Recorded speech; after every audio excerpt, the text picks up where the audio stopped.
हाय दोस्तों, मैं हूं Nicolai Tangen, Norwegian sovereign wealth fund का सीईओ। और आज मेरे साथ हैं श्रीधर रामास्वामी, जो स्नोफ्लेक के सीईओ हैं। स्नोफ्लेक एक डेटा प्लेटफॉर्म है जिस पर दुनिया की कई बड़ी कंपनीज अपना काम चलाती हैं। इसलिए जब आपका बैंक किसी लोन को अप्रूव करता है या कोई हॉस्पिटल पेशेंट डेटा को एक साथ लाता है, तो अक्सर उसके पीछे स्नोफ्लेक काम कर रहा होता है। श्रीधर ने गूगल में 15 साल बिताए, जहां उन्होंने एडवर्टाइजिंग बिजनेस को $1.5 बिलियन से बढ़ाकर $100 बिलियन के ऊपर पहुंचाया। फिर उन्होंने अपनी खुद की कंपनी शुरू करने के लिए गूगल छोड़ दिया और सिर्फ 2 साल बाद वो स्नोफ्लेक के सीईओ बन गए। अब यहाँ एनबीआईएम में हम स्नोफ्लेक के इन्वेस्टर्स भी हैं और इसके प्रोडक्ट्स का बड़े पैमाने पर इस्तेमाल भी करते हैं। इसके साथ ही स्नोफ्लेक पर हमारा करीब 2 पेटाबाइट्स डेटा है, जो कि लगभग 20 लाख गीगाबाइट्स डेटा के बराबर होता है। और हम हर दिन डेटाबेस में लगभग 30 लाख क्वेरीज करते हैं। तो आपका बहुत बहुत स्वागत है श्रीधर। थैंक्स निकोलाई, यहाँ आकर अच्छा लगा। मैं इसके लिए काफी एक्साइटेड हूँ। सबसे पहले आप किसी ऐसे इंसान को स्नोफ्लेक के बारे में कैसे समझाएंगे जिसने इसके बारे में नहीं सुना हो, शॉर्ट में? हाँ, तो हम एक डेटा प्लेटफॉर्म हैं। हम एक क्लाउड कंप्यूटिंग प्लेटफॉर्म की तरह हैं, AWS जैसा, लेकिन हमारा खास फोकस डेटा पर है। हम आपको अलग अलग सिस्टम्स से डेटा लाने, उसका एनालिसिस करने, उससे इंसाइट्स निकालने और फिर उन सिस्टम्स तक ले जाते हैं जहां आप एक्शन लेते हैं। यानी हम एक एनालिटिक डेटा प्लेटफॉर्म हैं। आपके क्लाइंट्स कौन हैं? तो देखा जाए तो ग्लोबल 2000 की करीब आधी एड्रेसेबल कंपनीज यानी चाइना के बाहर की कंपनीज हमारे कस्टमर्स हैं। इसमें financial services, health care, advertising और कई दूसरी इंडस्ट्रीज में हमारे सैकड़ों कस्टमर्स हैं। तो हम कह सकते हैं कि ये लिस्ट काफी लंबी है। और हम 25 से ज्यादा देशों में ऑपरेट करते हैं, जबकि हमारे कस्टमर्स इससे भी कहीं ज्यादा देशों में मौजूद हैं। जब 2012 में कंपनी की शुरुआत हुई थी, तब स्टोरेज को कंप्यूट से अलग करने की सोच काफी रेडिकल थी। इसके बारे में हमें थोड़ा बताइए। बिल्कुल। इस बहुत इंपॉर्टेंट कॉन्सेप्ट को समझने का सबसे आसान तरीका ये है कि आप सोचें कि हम दोनों ने हमेशा कंप्यूटर्स कैसे खरीदे या इस्तेमाल किए हैं। मैं लोगों से कहता हूं कि पिछले 50 सालों से जब भी किसी कंपनी को कंप्यूटिंग की जरूरत होती थी, तो हम एक बॉक्स खरीदते थे। उस बॉक्स में स्टोरेज, कंप्यूट और मेमोरी की एक फिक्स मात्रा होती थी, जो पहले से फिक्स रहती थी। और आमतौर पर आपको उसी बॉक्स के साथ करीब 5 साल तक काम चलाना पड़ता था। तो अगर बाद में आपको ज्यादा मेमोरी चाहिए होती तो कुछ नहीं किया जा सकता था, बस इंतजार करो। और अगर आपने जरूरत से ज्यादा कंप्यूट या CPU पावर खरीद ली, तब भी कुछ नहीं हो सकता था, क्योंकि मशीन तो आप पहले ही खरीद चुके होते थे। यही असल बात है। वैसे आपका फोन भी एक बॉक्स ही है, बस वो थोड़ा छोटा बॉक्स है। और एक बॉक्स से दूसरे बॉक्स में डेटा ले जाना भी काफी मुश्किल होता था। उसके लिए अलग से इंटीग्रेशन प्रोजेक्ट करना पड़ता था। तो यहीं पर स्नोफ्लेक ने क्लाउड कंप्यूटिंग का इस्तेमाल करके इस पूरी सोच को बदल दिया। क्लाउड को आप लगभग इन्फिनिट स्टोरेज और जबरदस्त कंप्यूट पावर वाले सिस्टम्स की तरह समझ सकते हैं, जिन्हें कई कस्टमर्स आपस में शेयर कर सकते हैं। हमने कंप्यूट और स्टोरेज को एक दूसरे से अलग कर दिया। हमने कहा कि आपको जितनी चाहिए उतनी स्टोरेज लें और जितनी कंप्यूट पावर चाहिए उतनी ही लें। अगर आप कोई डीप एनालिटिक जॉब करना चाहते हैं, क्योंकि एनबीआईएम के भीतर के किसी व्यक्ति को इन्वेस्टमेंट के लिए ऐसा शानदार आइडिया आया जिसके लिए आपको हिस्टोरिकल इंफॉर्मेशन के हर हिस्से से गुजरना पड़ा, तो आप एक वीकेंड में 1000 कंप्यूटर शुरू कर सकते हैं, एनालिसिस कर सकते हैं, उन्हें बंद कर सकते हैं और फिर ये पता लगा सकते हैं कि इसे प्रैक्टिस में कैसे अप्लाई किया जाए। यही स्नोफ्लेक के मॉडल का जादू है। ज्यादातर सॉफ्टवेयर कंपनीज पर सीट चार्ज करती हैं, लेकिन आप उतना ही चार्ज करते हैं जितना लोग इस्तेमाल करते हैं। ये तरीका बेहतर क्यों है? क्योंकि इससे प्राइसिंग सीधे वैल्यू क्रिएशन के साथ अलाइंड रहती है। इसका एक फायदा ये भी है कि हम डिमांड का अंदाजा लगाने में काफी अच्छे हैं, क्योंकि हमारे पास 13,000 से ज्यादा कस्टमर्स हैं। इसलिए डिमांड में आने वाले उतार चढ़ाव को हम खुद संभाल लेते हैं और आपको एक ज्यादा स्टेबल और ज्यादा बेहतर मॉडल दे पाते हैं। ये इसलिए फायदेमंद है क्योंकि आपको पहले से ये कमिटमेंट नहीं करनी पड़ती कि आप लगातार कितनी स्टोरेज या कितने CPUs इस्तेमाल करने वाले हैं। और इसका मतलब आप रिसोर्सेज तभी स्पिन अप करते हैं जब उनकी जरूरत होती है। ज्यादातर एनालिटिक जॉब्स में डिमांड एक जैसी नहीं होती। जैसा कि आप जानते हैं, ट्रांजैक्शनल वर्कलोड्स में भी दिन और रात के बीच काफी बड़ा फर्क होता है। रात में लोग उतने बैंकिंग ट्रांजैक्शंस नहीं करते, इसीलिए ऐसे कई पैटर्न्स हैं जो पहले से अच्छी तरह समझे जाते हैं। कंजम्पशन मॉडल की वजह से हम आपको बेहद किफायती प्राइसिंग दे पाते हैं, क्योंकि इस पूरे लोड को हम बड़े पैमाने पर मैनेज और अमोर्टाइज कर सकते हैं। इससे हमारी कंपनी पूरी तरह वैल्यू क्रिएशन के साथ अलाइन रहती है। आप पहले पेमेंट करते हैं, लेकिन हम रेवेन्यू तभी रिकॉग्नाइज करते हैं जब आप और आपकी टीम स्नोफ्लेक का इस्तेमाल करते हैं। हम आगे इस पर बात करेंगे। AI की दुनिया में ये बहुत बड़ी बात है, क्योंकि आप यूज के हिसाब से पे करते हैं। बिल्कुल। श्रीधर, अब आप एंथ्रोपिक जैसी कंपनीज को अपना कॉम्पिटिटर क्यों मानते हैं? क्योंकि वो सॉफ्टवेयर की दुनिया को पूरी तरह बदल रहे हैं। देखिए, मेरा मानना है कि सॉफ्टवेयर इंडस्ट्री में बहुत गहराई से काम करने वाले हम में से कई लोगों के लिए अब ये बात बिल्कुल साफ हो चुकी है कि सॉफ्टवेयर की कॉस्ट इकोनॉमिक्स बहुत तेजी से बदल रही है। और अगर मुझसे पूछें तो मैं इसे एआई मॉडल्स की लागत जैसी नजदीकी या अस्थायी चिंताओं से अलग रखकर देखूंगा। और हकीकत यह है कि पिछले 50 सालों से सॉफ्टवेयर बनाना काफी हद तक एक तरह की क्राफ्ट्समैनशिप ही रहा है। कुछ खास लोग बेहद मेहनत करके सॉफ्टवेयर बनाते हैं। इसे बनाना भी मुश्किल होता है और अलग-अलग सिस्टम्स के साथ इंटीग्रेट करना भी। सबसे बेहतरीन प्रोग्रामर्स को आप कॉन्सर्ट पियानिस्ट की तरह समझ सकते हैं। ऐसे लोग बड़ी संख्या में अचानक तैयार नहीं किए जा सकते। आप 10,000 घंटे लगाते हैं और आपके दिमाग में वो खास हुनर होता है, तब जाकर आप एक बेहतरीन म्यूजिशियन बनते हैं। सॉफ्टवेयर इंजीनियर्स के साथ भी अब तक कुछ ऐसा ही रहा है। लेकिन सॉफ्टवेयर के मामले में ये मॉडल्स जिस चीज को रिप्रेजेंट करते हैं वो है सॉफ्टवेयर डेवलपमेंट का ऐसा इंडस्ट्रियलाइजेशन जैसा हमने पहले कभी नहीं देखा। और तो अगर देखा जाए तो यही वो सबसे बड़ी वजह है कि मैं मॉडल कंपनीज और उनके बनाए जा रहे कोडिंग एजेंट्स को अपना सबसे बड़ा कंपटीशन मानता हूं। तो इन सब को देखते हुए ही हमने भी अपना कोडिंग एजेंट बनाया है। ये कंप्यूटिंग और पूरी इंफॉर्मेशन इकोसिस्टम का फ्रंट डोर बनते जा रहे हैं। इसकी शुरुआत सॉफ्टवेयर इंजीनियर्स से हो रही है, लेकिन इसका असर इससे कहीं आगे तक जाएगा। बिल्कुल। लेकिन अमेज़न और माइक्रोसॉफ्ट जैसों का क्या, जिनके पास भी कंपेटिंग प्रोडक्ट्स हैं? हाँ, मतलब नो ऑफेंस, लेकिन जब बात प्योर डेटा प्लेटफॉर्म्स की आती है तो हम हमेशा टॉप ऑफ द चार्ट्स रहे हैं। और देखिए, जो कंपनीज इतने बड़े स्केल पर ऑपरेट करती हैं उन्हें कभी भी अंडर एस्टिमेट नहीं करना चाहिए, क्योंकि उनके पास मुश्किल से मुश्किल प्रॉब्लम्स को सॉल्व करने के लिए बहुत कमाल के रिसोर्सेज होते हैं। लेकिन मैं जहां तक देख पा रहा हूं, मुझे लगता है कि ये कोडिंग एजेंट्स पूरे सॉफ्टवेयर इंडस्ट्री के लिए सबसे बड़ा थ्रेट हैं। और ऐसे माहौल में स्नोफ्लेक के लिए एक ऐसा रास्ता ढूंढना जहां वो न सिर्फ सरवाइव करे बल्कि थ्राइव भी करे, यही इस वक्त मेरा नंबर 1 चैलेंज है। ओके। तो एआई की बात को ही आगे बढ़ाते हुए हमें बताइए कि आप इस रेवोल्यूशन से किन-किन तरीकों से फ़ायदा उठा रहे हैं? ओके, तो बात यह है कि अगर मैं एआई और स्नोफ्लेक जैसी सॉफ्टवेयर कंपनी को एकदम सिंपलीफाइड तरीके से देखूं, तो बेसिकली हमारे कोर पे हम 2 चीजें करते हैं। हम एक बेहतरीन सॉफ्टवेयर बनाकर उसे चलाते हैं, जो कि मेरी इंजीनियरिंग टीम का काम है, और हम आप जैसे कस्टमर्स को हमारा सॉफ्टवेयर बेचकर उसे इम्प्लीमेंट करने में मदद करते हैं। तो हमारी बहुत सारी एनर्जी इस बात पर फोकस्ड रहती है कि इसे फास्ट कैसे बनाएं। सेल्स साइड पर हमारे सेलर्स के पास अब ऐसे टूल्स हैं जो उन्हें इंफॉर्मेशन का इंस्टेंट एक्सेस देते हैं। उनके फोन में एक सेल्स एजेंट मौजूद है। हमारे सॉल्यूशन इंजीनियर्स सिर्फ 30 मिनट में निकोलाई के लिए एक कस्टमाइज्ड डेमो तैयार कर सकते हैं, जिसमें ऐसा डेटा होगा जो बिल्कुल आपके बैंक के डेटा जैसा लगेगा। इन टूल्स की मदद से कस्टमर्स के लिए बेहतर रिजल्ट्स हासिल करने की उनकी काबिलियत वाकई शानदार हो गई है। और सॉफ्टवेयर इंजीनियरिंग की बात करें तो कोडिंग पूरी तरह बदल रही है। मैं अभी-अभी एक मीटिंग से आ रहा हूं जहां हम इस बारे में बात कर रहे थे कि कैसे हमें और भी ज्यादा लोगों को स्पेक ड्रिवन कोडिंग डेवलपमेंट में लाना चाहिए, जिसमें आप जो बनाना यानी प्रोड्यूस करना चाहते हैं उसके लिए आप बस एक इंग्लिश लैंग्वेज स्पेक लिखते हैं और फिर पूरा प्रोसेस आप ऑटोमेट कर देते हैं, जैसे कोड का पहला वर्जन लिखने, उसे टेस्ट करने, डिप्लॉय करने और ऐसी ही बाकी की चीजें। इसीलिए सॉफ्टवेयर इंजीनियरिंग आज वैसी बिल्कुल नहीं रही जैसी वो सिर्फ 2 साल पहले हुआ करती थी। हमारे सामने सबसे बड़ी चुनौती ये है कि हमारी टीम का हर इंजीनियर इस तरह काम करना सीखे और इन नई पॉसिबिलिटीज को पूरी तरह अपनाकर उनका फायदा उठाए। लेकिन हमारे पास ऐसे सुपरस्टार्स भी हैं जो एक एवरेज सॉफ्टवेयर इंजीनियर की तुलना में 50 से 100 गुना ज्यादा प्रोडक्टिव हैं। ओके, तो मेरा अगला सवाल ये है कि एआई के आने के बाद बड़ी कंपनीज़ अपने डेटा एस्टेट्स को किस तरह बदल रही हैं?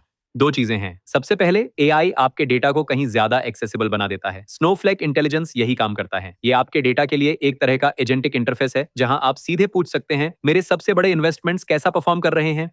मुझे ये इन्वेस्टमेंट थोड़ा नीचे जाता हुआ दिख रहा है। मुझे इसका ब्रेकडाउन बताओ। क्या इसकी वजह सेक्टर है या कोई और प्रॉब्लम?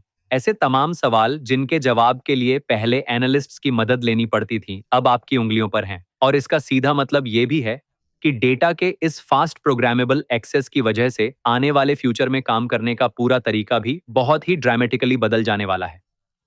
दूसरा तरीका जिससे हमारे बहुत से कस्टमर्स को फायदा हो रहा है, वो चीजें हैं जैसे कि नेटिव कोडिंग एजेंट्स। ऐसा अक्सर नहीं होता कि मैं अपने कस्टमर के पास जाऊं और कहूं, मैं किसी ऐसी चीज को 10 गुना या 20 गुना तेज कर सकता हूं जिसे आपको हर रोज करना पड़ता है।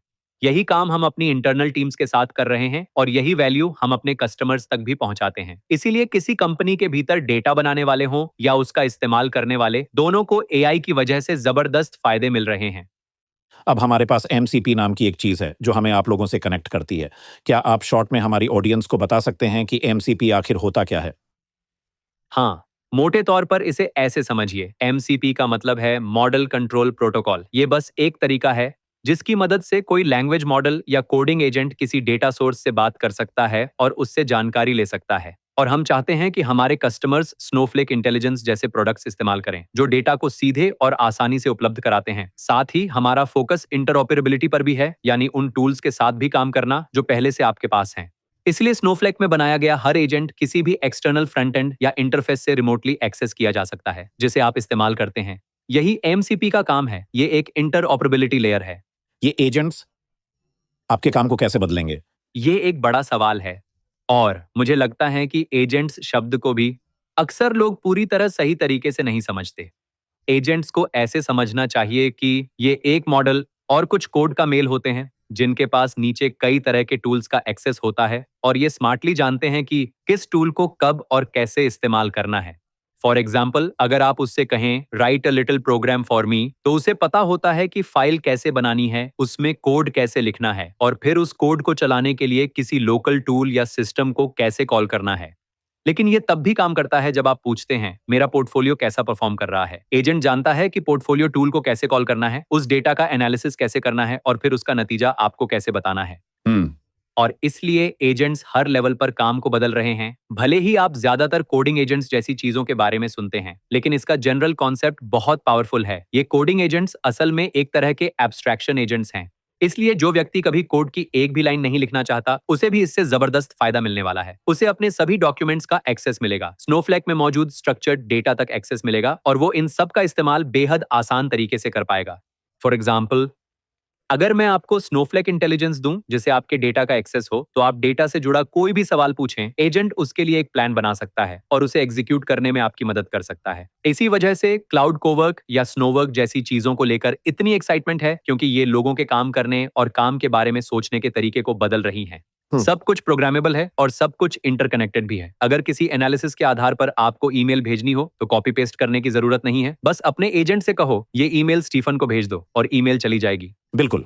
अब मैं आपको एक बात बताता हूं कि हमने अपना डेटा साफ सुथरा करने में सालों खर्च किए हैं और सच कहूं तो ये कोई मजेदार काम नहीं था। डेटा अक्सर बिखरा हुआ होता है, डुप्लीकेट्स होते हैं, गैप्स होते हैं और दशकों पुराने लेगेसी सिस्टम्स किसी तरह आपस में जुड़े होते हैं। ऐसे में एआई के इस्तेमाल और आपके प्रोडक्ट को अपनाने के लिए ये कितनी बड़ी रुकावट बनता है। पहले डेटा से सही वैल्यू निकालने में ये एक बहुत बड़ी रुकावट हुआ करती थी, लेकिन मुझे लगता है कि ये प्रॉब्लम हर दिन थोड़ी आसान होती जा रही है। यही तो डेटा की प्रॉब्लम्स पर कोडिंग एजेंट्स को अप्लाई करने का असली जादू है। पहले अगर किसी कॉम्प्लेक्स डेटा सेट में सिर्फ एक एडिशनल कॉलम जोड़ना होता था, तो उसके लिए डेटा पाइपलाइन में बदलाव करना पड़ता था और ये काम किसी प्रोग्रामर का आसानी से एक हफ्ता ले सकता था, क्योंकि उसे हर छोटी बड़ी डिटेल में जाकर मेहनत करनी पड़ती थी। अब हमारे पास स्किल्स जैसी चीजें हैं जिन्हें आप इंग्लिश लैंग्वेज में लिखे गए प्रोग्राम्स की तरह समझ सकते हैं। ये पूरे प्रोसेस को शुरू से लेकर अंत तक ऑटोमेट कर देती हैं। कोई व्यक्ति बस काम शुरू कर सकता है और 1 घंटे बाद वापस आकर देख सकता है कि सब कुछ पूरा हो गया है। हम एजेंट ड्रिवन माइग्रेशंस जैसी चीजों पर काम कर रहे हैं। ये एक ऐसी चीज है जहां आप लेगेसी सिस्टम से डेटा को स्नोफ्लेक पर कुछ ही दिनों या कुछ हफ्तों में माइग्रेट कर सकते हैं। पहले इसी काम में कई क्वार्टर्स ही नहीं बल्कि कई साल तक लग जाया करते थे। और कुल मिलाकर डेटा मॉडर्नाइजेशन की पूरी जर्नी में एआई बेहद शक्तिशाली साबित हो सकता है। यही वजह है कि हम इस एरिया में बहुत बड़े लेवल पर इन्वेस्ट कर रहे हैं। काश ये हमारे पास 5 साल पहले होता, लेकिन ठीक है। तो जीडीपीआर का क्या हाल है? क्या ये एआई के इस्तेमाल को सीमित या धीमा कर रहा है? मेरा मतलब हमारे पर्सनल डेटा प्रोटेक्शन लॉज को। देखिए, स्नोफ्लेक के फायदों का एक बड़ा हिस्सा ये है कि हम बेहतरीन गवर्नेंस फीचर्स ऑफर करते हैं। कंपनियों के लिए ये पक्का करना कि नियमों का पालन हो रहा है एक एक्स्ट्रा बर्डन है। देखिए, मैं एक अमेरिकन हूं और हर कोई जीडीपीआर को क्रिटिसाइज करता है और इसके कुछ अनचाहे कॉन्सिक्वेंसेस भी हुए हैं। लेकिन जीडीपीआर के कई पहलू ऐसे भी हैं जो वाकई अपने समय से काफी आगे की सोच को दिखाते थे। जीडीपीआर यूरोप के लिए अच्छा है या बुरा? मुझे लगता है कि ये काफी मिला जुला है। इसके कई अनचाहे कॉन्सिक्वेंसेस सामने आए हैं, लेकिन इसने ये भी सिखाया है कि रेगुलेशंस बहुत सोच समझकर बनाए जाने चाहिए और इसके हर पहलू पर लोगों को गहराई से सोचना चाहिए। इसके अनचाहे नेगेटिव कॉन्सिक्वेंसेस कौन से हैं? हाँ, मैं पहले आपको इसके पॉजिटिव पॉइंट्स बताता हूँ। एक कंज्यूमर के तौर पर आप किसी कंपनी से कह सकते हैं, आपके पास मेरे बारे में जो भी इंफॉर्मेशन है उसे डिलीट कर दो। ये जीडीपीआर की वजह से हुआ है। ये एक बहुत बड़ा पॉजिटिव पॉइंट है। इसने हर कंपनी को, यहाँ तक कि मेरी गूगल एड्स टीम को भी इस बात के लिए मजबूर किया कि हम हर उस चीज को ट्रैक कर सकें जो हम निकोलाई के बारे में जानते थे। तो ये एक बहुत पॉजिटिव बात है। दूसरी तरफ प्रॉम्प्ट्स की वो दीवारें जो आपके सामने आ जाती हैं। एक पॉइंट पर आकर आप बस हार मान जाते हैं और येस पर क्लिक करते हैं। मुझे लगता है कि ये एक अनचाहा कॉन्सिक्वेंस है। मुझे लगता है कि इसने यूरोप की हर कंपनी के लिए बिजनेस करना महंगा बना दिया है और आखिरकार इसका सबसे ज्यादा फायदा बड़ी कंपनियों को मिला क्योंकि उनके पास नियमों का पालन करने, कंप्लायंस बनाए रखने और उस पर पैसा खर्च करने के लिए इनफ रिसोर्सेज हैं। जबकि यूरोप में शुरू होने वाली हर नई कंपनी को शुरू से ही इन सभी नियमों का पालन करने के लिए काफी स्ट्रगल करना पड़ता है। तो अनचाहे कॉन्सिक्वेंस से मेरा मतलब इसी तरह की चीजें हैं। एक अलग सवाल, क्या स्पेस में भी हमारे डेटा सेंटर्स होंगे? सच कहूं तो इस सवाल का जवाब देने के लिए मैं सही इंसान नहीं हूं, लेकिन मैथ के हिसाब से ये काफी मुश्किल लगता है। तो ओके, तो क्वांटम कंप्यूटिंग स्नोफ्लेक के लिए क्या अनलॉक करेगा? ये एक अच्छा सवाल है। मुझे लगता है ऐसी बातें जैसे सबसे पहले क्वांटम कंप्यूटिंग भी बड़े एआई मॉडल्स की तरह ही एक बहुत बड़ा सिक्योरिटी रिस्क है और ये पक्का करना कि आपका डेटा सुरक्षित रहे हमारे लिए एक हाई प्रायोरिटी है।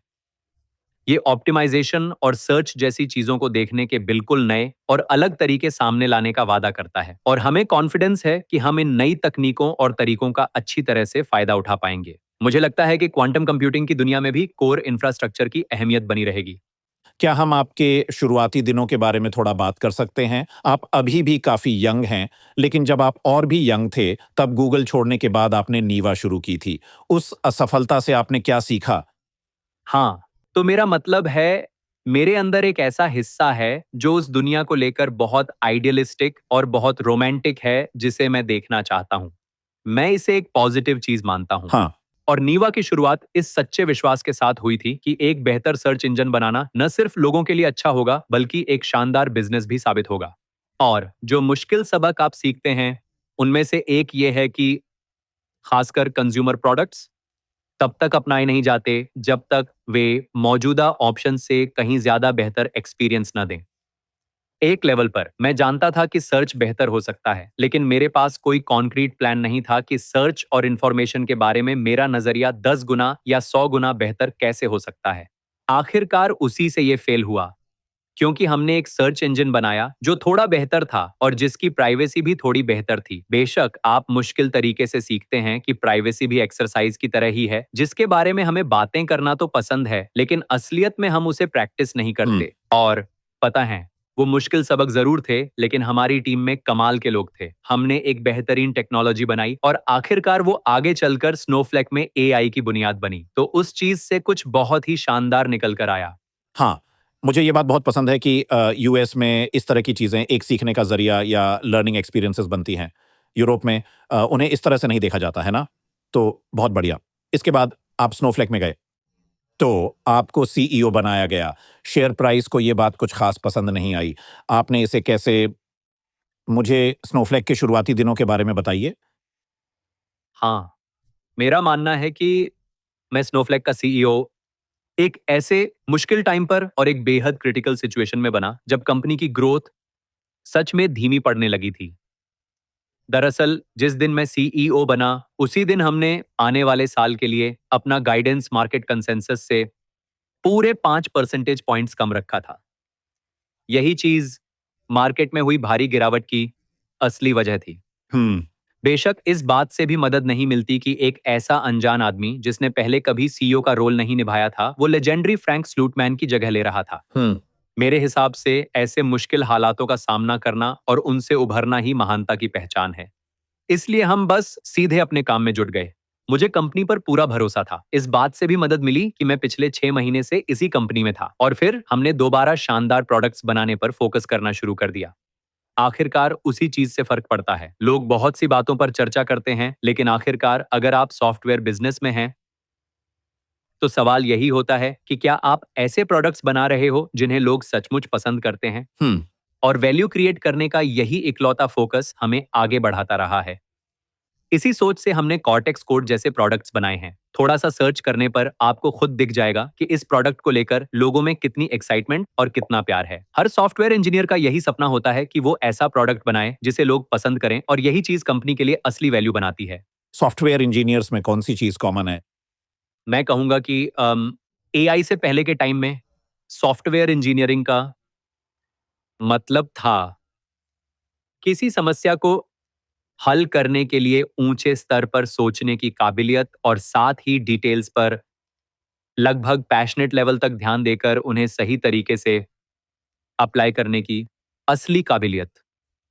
आपको एक ही टाइम पर दोनों करने के काबिल बनना होगा। ये एक ऐसी डिसिप्लिन है जो गलतियों को बिल्कुल माफ नहीं करती। अगर आपने एक कॉमा भी छोड़ दिया तो कंपाइलर ये नहीं कहेगा कोई बात नहीं मैं इसे जोड़ देता हूं। वो सीधा एरर दिखाएगा और आपको खुद उसे ठीक करना पड़ेगा। मुझे लगता है कि एआई अब इस पूरी तस्वीर को काफी बदल रहा है। मुझे लगता है कि modern AI driven software engineer कहीं ज्यादा कॉन्सेप्चुअल हो गया है। अब वो खुद एजेंट्स की पूरी टीम को मैनेज कर रहा होता है। वे इस बात को लेकर अपना जजमेंट और समझ इस्तेमाल कर रहे होते हैं कि कौन सी प्रॉब्लम्स हल करनी है और उन्हें हल करना कंपनी और बनाए जा रहे प्रोडक्ट के कॉन्टेक्स्ट में कितना सही और उपयोगी है। ये वो लोग हैं जो नए नए और बेहतरीन टूल्स का इस्तेमाल करके प्रॉब्लम्स को हल करने के तरीके बहुत तेजी से सीख रहे हैं। ये पूरा डिसिप्लिन हर दिन हर हफ्ते बदल रहा है और मुझे लगता है कि एक साल बाद इसकी तस्वीर बिल्कुल अलग होगी। मैं आपको इसका एक खास एग्जाम्पल देता हूँ। मेरा छोटा बेटा 24 साल का है। उसने 3-4 साल पहले एक बहुत अच्छी यूनिवर्सिटी से सॉफ्टवेयर इंजीनियरिंग की पढ़ाई पूरी की थी। उसे इस बात पर बहुत गर्व था कि वो एक सिस्टम्स प्रोग्रामर है जो बारीक तकनीकी डिटेल्स को बहुत अच्छी तरह समझता है। तो 3, 4 या 5 मिलीसेकंड लेटेंसी वाले स्ट्रीमिंग सिस्टम्स डिजाइन करना उसकी स्पेशलिटी थी। और अब वो एक एआई लैब में काम करता है। हाल ही में उसने मुझसे कहा, डैड, स्कूल और उसके बाद मैंने जो कुछ भी सीखा था, उसमें से कुछ भी मेरी मौजूदा जॉब में सक्सेसफुल होने के लिए काम नहीं आ रहा। मुझे लगभग सब कुछ नए सिरे से सीखना पड़ा है। इससे आपको अंदाजा लग जाता है कि चीजें कितनी बदल रही हैं। ये तो कमाल की बात है। वैसे स्नोफ्लेक में आपके यहाँ वीकली वॉर रूम जैसा कुछ होता है, वो क्या है? हाँ, ये एक कॉन्सेप्ट है जिसे हमने शुरुआत में ही अप्लाई किया था। स्नोफ्लेक में टाइम के साथ काम काफी ज्यादा स्पेशलाइज्ड हो गया था।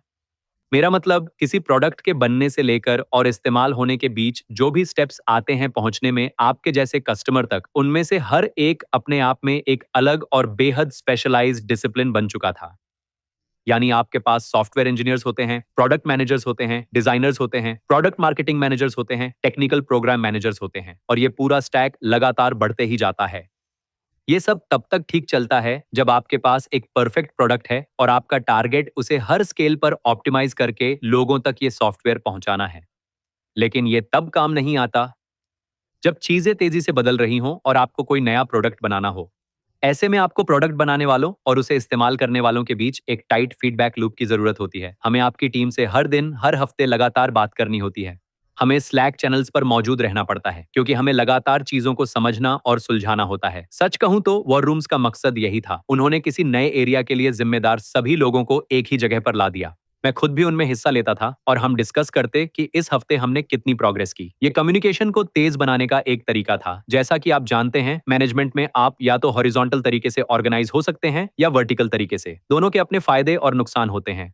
दरअसल ये आउटकम्स हासिल करने के लिए लोगों को एक तरह से वर्चुअल लेकिन वर्टिकल तरीके से ऑर्गेनाइज करने का एग्जाम्पल था। मैं आज भी ऐसे वॉर रूम्स चलाता हूं। हमारे कई वॉर रूम्स में सोमवार को प्लानिंग होती है और एआई की दुनिया में मैं शुक्रवार तक रिजल्ट्स देखना चाहता हूं। यही वो तेज रफ्तार है जिस पर हम आज भी खुद को लगातार बदल और इवॉल्व कर रहे हैं। आप खुद को एक ईमेल मशीन कहते हैं। मैं जीने के लिए ईमेल प्रोसेस करता हूं। और मैं भी। लेकिन सच कहूं तो जरूर। ये सब कुछ इंफॉर्मेशन के लिए ही है। मैं मैनेजमेंट को भी कुछ इसी नजरिए से देखता हूँ। मुझे मेहनत करना पसंद है। मुझे डिटेल्स में जाना भी अच्छा लगता है और साथ ही बड़े प्रिंसिपल्स को समझना और समझाना या टीम्स को इंपॉर्टेंट फैसले लेने में मदद करना भी। इसलिए मैं बहुत ज्यादा इंफॉर्मेशन कंज्यूम करता हूँ। ये सब कुछ कॉन्टेक्स्ट बनाने और अपनी इंट्यूशन को मजबूत करने के लिए होता है, ताकि आप साल में आने वाले उन 1, 2 या 3 बड़े फैसलों को सही ढंग से ले सकें जो आपकी कंपनी पर गहरा और लंबे समय तक असर डालने वाले होते हैं। इसलिए मैं सीईओ के रोल को ऐसे देखता हूं कि उसे कंपनी में क्या चल रहा है, इसकी गहरी और अच्छी समझ होनी चाहिए और फिर उसी बेस पर सही नतीजों की दिशा में आगे बढ़ने में मदद करनी चाहिए। वैसे मुझे नहीं लगता कि नए आइडियाज देना, नए आइडियाज लाना या हर चीज का फैसला करना सिर्फ सीईओ की ही जिम्मेदारी है। असल बात यह है कि आप ऐसा माहौल तैयार करें जहां सबसे अच्छे आइडियाज सामने आ सकें और आपका रोल एक फैसिलिटेटर का हो। आप टीम का चेहरा होते हैं जब आप कहते हैं, हाँ, हमें इसी दिशा में आगे बढ़ना चाहिए, हमें कॉर्टेक्स कोड जैसा कोडिंग एजेंट लॉन्च करना चाहिए क्योंकि यही हमारे भविष्य को सुरक्षित करेगा। आखिरकार ये सब अपनी टीम को सपोर्ट करने के बारे में है। कॉर्पोरेट कल्चर का सबसे इंपॉर्टेंट पार्ट क्या है? मुझे लगता है कि सबसे इंपॉर्टेंट चीजों में से एक, लेकिन पहले मैं कुछ बेसलाइन से शुरू करूंगा। जैसे एक दूसरे के लिए सिविलिटी, एक दूसरे के बीच आपसी सम्मान, और आखिरकार हर किसी को एक जैसे अवसर मिलना। ये ऐसी बुनियादी बातें हैं जो किसी भी कंपनी की एक सबसे इंपॉर्टेंट बेसलाइन होनी चाहिए, कम से कम किसी भी ऐसी कंपनी में जिसका मैं हिस्सा हूं। और मैं किसी भी ऐसे बर्ताव को बिल्कुल स्वीकार नहीं करता जो इनके खिलाफ जाता हो।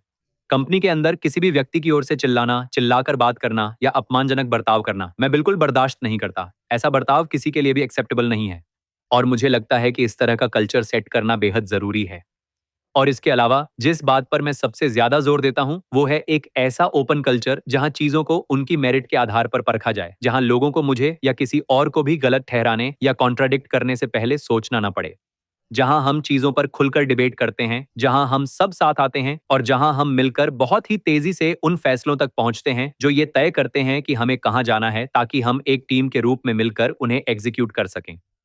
लेकिन वो ओपन और ऑनेस्ट कम्युनिकेशन और टीम वर्क एक ऐसी चीज है जो मुझे लगता है कि बहुत ज्यादा क्रिटिकल है। बहुत सारे लोग, और आप इसे पूरी दुनिया में हर जगह देखते हैं, जो कुछ वो देख रहे होते हैं उसे साफ साफ कहने से डरते हैं। वैसे आप तमिलनाडु में पले बड़े हैं, तो इसने आपको कैसे आकार दिया? मैं तमिलनाडु में पला बड़ा हूँ। मैं बेंगलुरु में भी था, जो कि पास के ही एक राज्य में है, जब तक कि मैं कॉलेज नहीं गया। मैं एक लोअर मिडिल क्लास इलाके में पला बड़ा हूँ। बचपन में ज्यादातर समय हमारे 4 लोगों के परिवार के लिए सिर्फ एक लिविंग रूम और एक ही बेडरूम हुआ करता था। लेकिन ये एक ऐसा परिवार था जो आगे बढ़ने के लिए एजुकेशन पर गहरा विश्वास रखता था और जिसमें हर चीज को लेकर एक इंटेलेक्चुअल क्यूरियोसिटी थी। मेरे पेरेंट्स में से कोई भी कॉलेज नहीं गया, उन्होंने सिर्फ हाई स्कूल पूरा किया था। लेकिन उन्होंने हमेशा ही एजुकेशन पर बहुत जोर दिया और ऐसा कुछ भी नहीं था जो वो मेरे और मेरी बहन के लिए एक बेहतर जिंदगी पाने और हमें एजुकेट करने के लिए न करते। तो बुनियादी तौर पर खूबियां यही हैं कि नॉलेजेबल होना, स्मार्ट होना, ये भी जरूरी है कि आप मददगार बने, और ये बात की कड़ी मेहनत हम सभी के लिए एक बेहतर जीवन और एक बेहतर भविष्य बना सकती है। और ये ऐसी क्वालिटीज हैं जिन्हें मैं आज भी अपने साथ रखता हूं। और इसके साथ ही मैं आपको ये भी बताना चाहूँगा कि मेरे पेरेंट्स भी बेहद खुले विचारों वाले थे। मैं ऐसे कॉलेज में गया जहाँ मेरे पेरेंट्स मुझे भेजना नहीं चाहते थे। उनके लिए अपने छोटे बेटे को 300 मील दूर भेजना आसान नहीं था और उन्हें इसे लेकर काफ़ी हिचकिचाहट थी। लेकिन फिर भी उन्होंने मेरा साथ दिया। चाहे वो उस कॉलेज में जाने का फैसला हो या फिर जीवन साथी चुनने का, उन्होंने हमेशा मुझे सपोर्ट किया। मुझे लगता है कि इस तरह के खुलेपन का गुण भी बेहद महत्वपूर्ण है। अगर मुझे इन सारी बातों को कुछ शब्दों में समेटना हो तो मैं कहूंगा कि ये शिक्षा के महत्व, कड़ी मेहनत के महत्व और बदलती दुनिया के साथ खुद को ढालने की काबिलियत के बारे में है। ये सब ऐसी चीजें हैं जिन्हें मैं अपने दिल के बेहद करीब रखता हूं, और ये वाकई वो क्वालिटीज हैं जिनके बारे में मैं अपने बच्चों से बात करता हूं। अगर आप आज कोई और डिग्री लेते तो वो कौन सी होती? आप किस बारे में क्यूरियस हो? तो जब मैं बड़ा हो रहा था तब मुझे सेल बायोलॉजी में बहुत दिलचस्पी थी, और ये कि ह्यूमन बॉडी कैसे काम करती है। मुझे लगता है कि ये एक बेहद इंटरेस्टिंग सब्जेक्ट है। ये ऐसा टॉपिक है जो मुझे इसलिए आकर्षित करता है क्योंकि ये एक तरफ बेहद कॉम्प्लिकेटेड है और दूसरी तरफ इसकी गहराई भी असीमित है। मुझे लगता है कि उस क्षेत्र में पढ़ाई करना और उसे समझना मेरे लिए बहुत सेटिस्फाइंग एक्सपीरियंस होगा। आखिरी सवाल, आज के युवाओं को आपकी क्या सलाह है? वही बातें जो मैंने कही, और मैं इसमें एक बात और जोड़ना चाहूंगा, और वो ये कि कड़ी मेहनत वाकई मायने रखती है। जो भी आप करो उसमें अच्छा होना मायने रखता है। अपनी सोच बदलने की काबिलियत रखना, लगातार सीखते रहना और नई परिस्थितियों के अनुसार खुद को ढालना बेहद जरूरी है। और तीसरी बात जो मैं कहूंगा वो है असफलता का सामना करने और उससे उबरने की काबिलियत बहुत बहुत इंपॉर्टेंट है। ये बहुत जरूरी है कि आप नई नई चीजें आजमाएं, लेकिन साथ ही ये भी स्वीकार करना होगा कि उनमें से कई में आप फेल होंगे, और इसमें कोई बुराई नहीं है। आपकी पहचान किसी एक जीत या किसी एक फेलियर से तय नहीं होती। आप उससे कहीं ज्यादा हैं, चाहे आपने जो भी किया हो। मुझे लगता है कि खुद के बारे में सही सोच रखना बहुत जरूरी है। तो बस ये 3 बातें याद रखना: कड़ी मेहनत, लचीलापन और दृढ़ता। श्रीधर, बातचीत खत्म करने के लिए इससे बेहतर जगह नहीं हो सकती। अपना समय निकालने के लिए थैंक यू सो मच। ऐसे ही शानदार काम करते रहिए। Thank you. Thank you. Thank you so much Nikolai.